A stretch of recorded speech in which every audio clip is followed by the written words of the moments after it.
Bora lá, gente, esse quadro que é um sucesso aqui em nosso programa, em Mitos e Verdades, porque são assuntos que envolvem o nosso dia a dia. Hoje está aqui a Silvana Pupo, ela é nutricionista e a gente estava falando aí dos cuidados com a pele. E você viu como a alimentação está sempre associada, né, Sil? Exatamente. Boa tarde. Boa tarde. Vimos que os alimentos antioxidantes, uma alimentação saudável vai fazer toda a diferença. Mas a gente sabe também que na hora que fala que uma alimentação saudável, tem uma confusão aí, né? Sim. Tem muito mito. Exatamente. E muita verdade. Também. Muda-se muito, né? Uhum. Então, um dia o que é bom não é, amanhã não é bom e vice-versa. É isso que traz tanta confusão, Modismo. né? Modismos, exatamente. Né? Então, hoje a gente vai esclarecer o que é mito e o que é verdade. Sobre este assunto, é claro, já sabe, né? 3027-96-23 é o WhatsApp para você participar ao vivo aqui com a gente. Vamos lá, Silvana? Vamos. Nutricionista aqui sobre este assunto. É mito ou verdade? Misturar 2 carboidratos na mesma refeição engorda? Mito. Oh, uau! Isso é um mito. Mitão? Porque... Olha, eu achei que era verdade. Não. Você pode ter 2 tipos, 3 tipos. Você pode ter um arroz e uma batata, porém é a quantidade que conta, porque é a quantidade calórica que vai definir, né? O que acontece? Se você divide essa porção em 2 carboidratos ou em 3 carboidratos, mas come exatamente aquela porção, vai gerar emagrecimento ou vai gerar manutenção de peso da mesma forma. Então não é a mistura, e sim como essa mistura é feita. A quantidade. Quantidade. Exatamente. Como que ela é colocada no prato, né? 2 pratão de batata e de arroz, sim, tá errado. Sim. Mas em quantidades pequenas, tudo bem. Exatamente. Olha aí. Vamos lá, começamos com mito. Agora é mito ou verdade? Leite de vaca não é inflamatório. É super polêmico, né? Leite de vaca, se a gente pensar se ele é ou não inflamatório, ele não é inflamatório. Olha. Por que ele não é inflamatório? Então é verdade. É verdade, tá? Ele não é inflamatório porque depende da pessoa que consome. Por que hoje se fala tão mal do leite, né? Porque a gente tem em pesquisas, né, mostrando que mais de 70% da população tem algum tipo de intolerância. Então, ou a proteína do leite, ou a lactose, 70% é muito. Então, muita gente sim passa mal com o leite, mas não é todo mundo. Então, é inflamatório? Depende da pessoa que recebe, né, do organismo. Mas afirmar que ele seja é uma mentira, né? Na ciência, nós não temos essa afirmação. E a gente tem que se basear em ciência, Claro. né, para poder trazer as respostas. Claro que sim, claro que sim. Mito ou verdade? Açúcares como o demerara ou mascavo são mais saudáveis do que o branco? Mito. Olha. Mito. Por quê? Açúcar é açúcar. A diferença é que se é um mascavo, se é um demerara, ele vai ser menos polido. Então ele tem menos produtos químicos para fazer esse processo de polir. Ele é integral. Ele é integral, ele vai ter mais vitaminas e minerais, mas nem por isso ele é mais saudável. A gente sabe, a gente sabe que o açúcar, ele é comum na mesa, na nossa mesa. Mas nós não podemos dizer, nossa, açúcar é super saudável, ou esse é mais saudável que aquele. Né? É ruim para a saúde também? Tudo que tem moderação, se a gente usa um açúcar em pequena quantidade, tudo bem. Tá bom, então olha, mitão. Vamos mais um mito ou verdade? Banha de porco é mais saudável para cozinhar. Isso mito. É mito. Polêmico, né? Polêmico. Mito! Banha de porco não é mais saudável para cozinhar. As gorduras mais saudáveis para nós cozinharmos são aquelas gorduras como a gordura vegetal, né? Como gordura vegetal, azeite de oliva. Se a gente usa... óleos de girassol? Óleo vegetal, não. Não. Por quê? Se a gente vamos pensar no pior? Vamos. Né? Pior. A pior gordura, um óleo vegetal, ele tem processos, exageradamente feito processos, né? Para que ele vire esse óleo. Esse sim é muito ruim para a saúde. Tá? Então, os óleos vegetais são péssimos e o azeite de oliva seria o melhor. Escolha este, então. Exatamente. Essa coisa de antigamente gordura de porco é saudável, esquece também. A gordura de porco ela é mais natural do que um óleo refinado. Vamos pensar, se for para que eu escolha entre uma banha de porco e um óleo vegetal, fique com a banha de porco.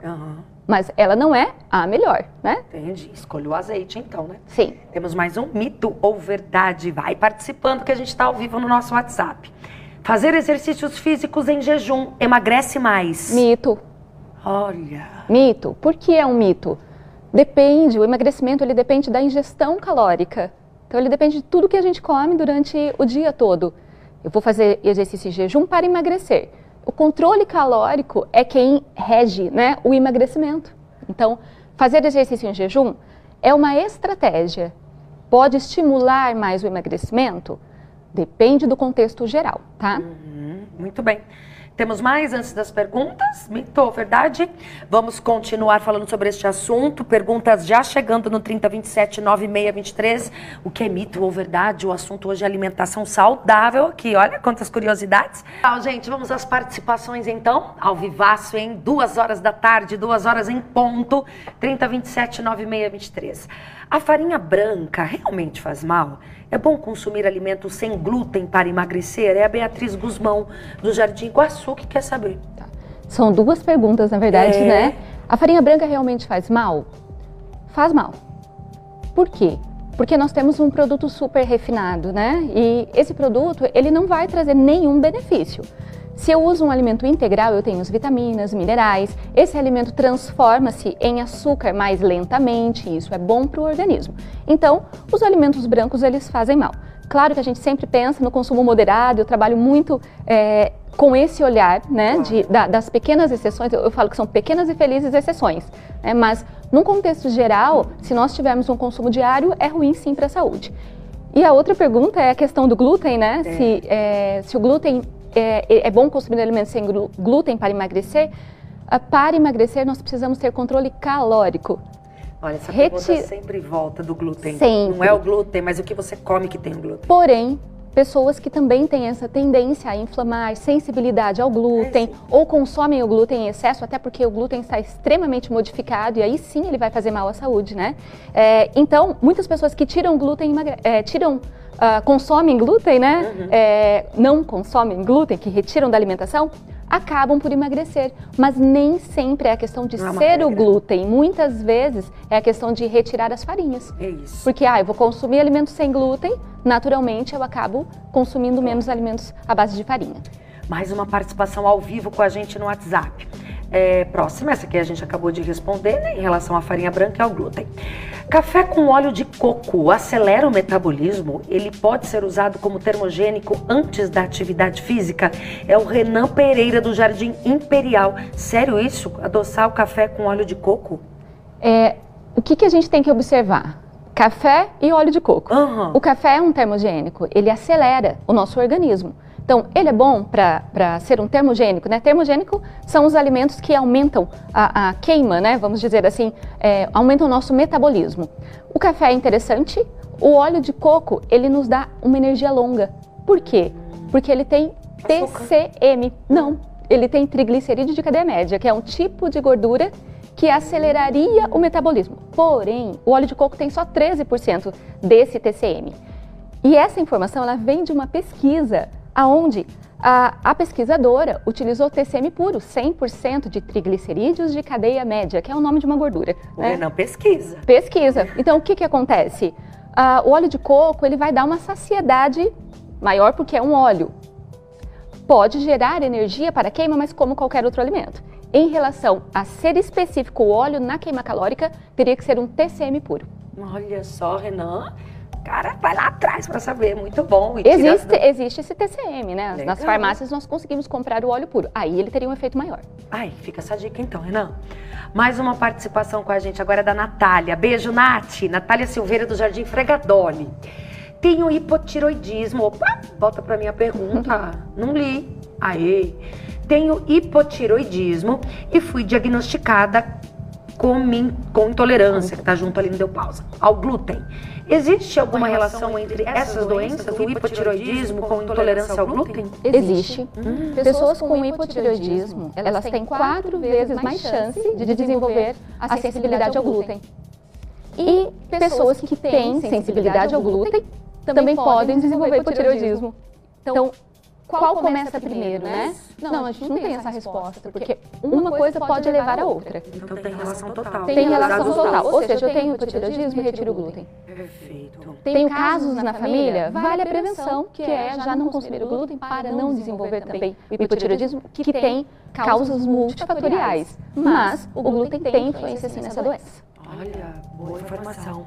Vamos lá, excelentes participações. 3027-9623, temos mais agora da Giovana Cardoso, do Jardim Ipanema, né, Gil? Dieta low carb ajuda a emagrecer mais rápido, Silvana? Quando a gente faz uma dieta low carb, a gente reduz a quantidade dos carboidratos. Se eu reduzo o carboidrato, eu não vou usar muito um hormônio chamado insulina. Né? Os diabéticos falam tanto nessa insulina. Pessoas que não são diabéticas, mas consomem carboidratos em quantidades maiores, ficam provocando essa insulina. Eu falo que a insulina é como aqueles... no circo, né, que nos desenhos tinha, que você bate num objeto e aí sobe aquele pêndulo e bate lá em cima. Isso é insulina. Comeu carboidrato, bateu lá em cima, jorrou insulina. E isso é ruim para o emagrecimento. Então, a dieta low carb é a base de proteínas e gorduras. Ou seja, se eu diminuo o carboidrato, eu não estimulo a insulina, eu vou ter um emagrecimento mais rápido. Porém, também depende da quantidade calórica total consumida. Óbvio. Exatamente. Vamos lá, temos tempo para mais uma participação. Muita gente no 3027 9623. Letícia Costa. Beijo, Letícia. O que é melhor para ajudar no emagrecimento? O jejum intermitente ou comer de 3 em 3 horas? Eis a questão, né, Lê? E aí? Antes dessa resposta, é preciso entender que o que gera o emagrecimento é a caloria total das nossas 24 horas. Eu faço um jejum intermitente maravilhoso de 16, 18 horas, mas na janela de alimentação, que é o tempo que nós vamos comer, né, eu como tudo errado. Então, não vai gerar emagrecimento. Comer de 3 em 3 horas. Se eu como de 3 em 3 horas, mas eu tenho controle total dessas quantidades no dia e qualidade, né, uma alimentação com menos carboidratos, muitas vezes eu posso ter um emagrecimento até maior, de 3 em 3 horas, do que com um jejum, se eu como errado na janela. Então, se a gente for pensar qual é a resposta para isso, o que eu escolho? A questão é, se você comer saudável nas duas estratégias, de 3 em 3 horas ou no jejum intermitente, o jejum vai trazer mais benefícios. Perfeito. A gente já falou desse tema aqui, com uma mesa linda dessas janelas, o que é maravilhoso. Silvana, obrigada. Obrigada a você. Prazer estar aqui de novo. E que possa estar mais vezes, né? Obrigada. Falando de nutrição pra gente aqui.